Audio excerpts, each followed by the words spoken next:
Streetbeefs, what's up, y'all? Face with ya. I want to show you real quick. You see the shirt, Action Jackson.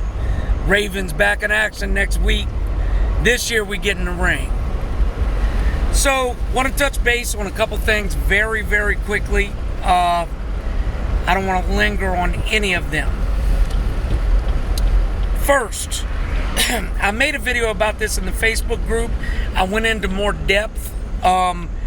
I'm not going to go into a lot of depth on this. I'll just say that yesterday we had two MMA matches that a few people complained there was late stoppages. Okay.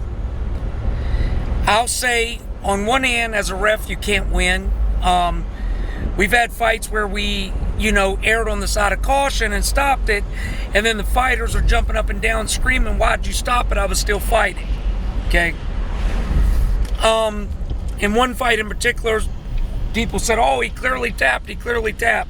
I can tell you I was standing right there and I didn't see the tap. Not saying he didn't tap. I'm just telling you from our vantage point, we didn't see it. Regardless, the fighter is okay. He's doing good. And, we've never had anybody at Street Beef sustain anything more than your typical fighting injury. Cuts, broken bones, etc., but nothing life-altering. So, but even with that, we want to cut that back as much as possible. But we don't also want to cut a fight short when a person's traveled across the country, to get their chance to fight. So, it's a fine line, and anybody will tell you reffing is a difficult job. It's very difficult. But with that in mind, I made this decision a while back, and unfortunately my refs didn't communicate it to each other, and it wasn't enforced. So now I talked to my refs personally, all of them. From this point on, Ref Rob and Iraqi Assassin will be our MMA refs, period.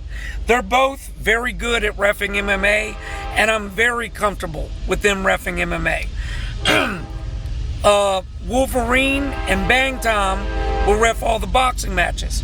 Both of them have fought in organized boxing and know the ins and outs of it.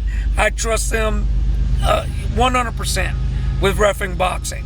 So I think that will quell any issues or concerns with the MMA and boxing.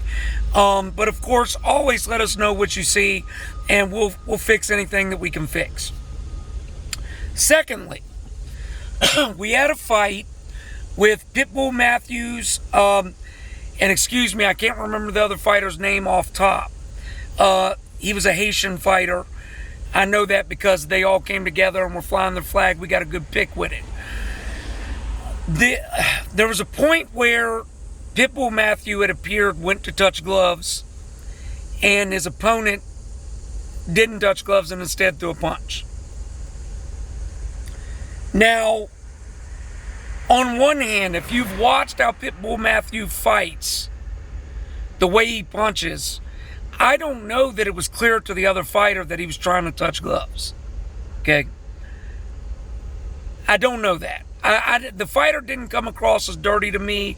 The people he was with seemed respectful, etc. Maybe I'm wrong for giving him the benefit of the doubt, but it didn't appear that way. But with that in mind, what we're going to do from this point on, I know the rule is protect yourself at all times, and I stand by that rule. However, if it's clear that your opponent is trying to show good sportsmanship, trying to dap you up or shake your hand, if you don't want to dap them up or shake their hand in the middle of the fight, or, touch gloves or whatever in the middle of the fight, wave them away, make that clear.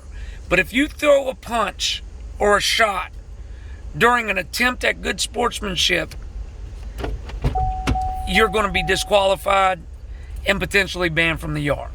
Now again, it has to be a clear case, and there's going to be levels to this, because you can't be in the middle of getting pieced up with a combination and try to dap somebody up to stop the onslaught.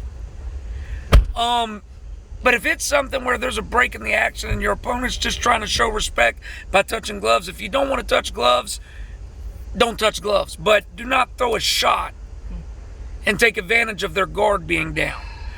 But I will say to the fighters again, protect yourself at all times. There was a fight with Floyd Mayweather, and again, the exact fight escapes me. The name of his opponent escapes me. But Floyd threw a shot when the guy, I think, had his back turned. And everybody was up in arms. But in boxing, they instruct you, protect yourself at all times. So we're going to still stand by protect yourself at all times, but we're also going to say, you know, if it's clear your opponent's trying to show sportsmanship and you cheap shot him, you may get banned for that. We had a guy do that to A-Train a while back, and we should have banned him then, but we didn't. No more. So that's it. Questions, comments, leave them below. I'm going to post this both on Facebook and YouTube. See y'all soon. Big event coming back up in October, y'all. Peace.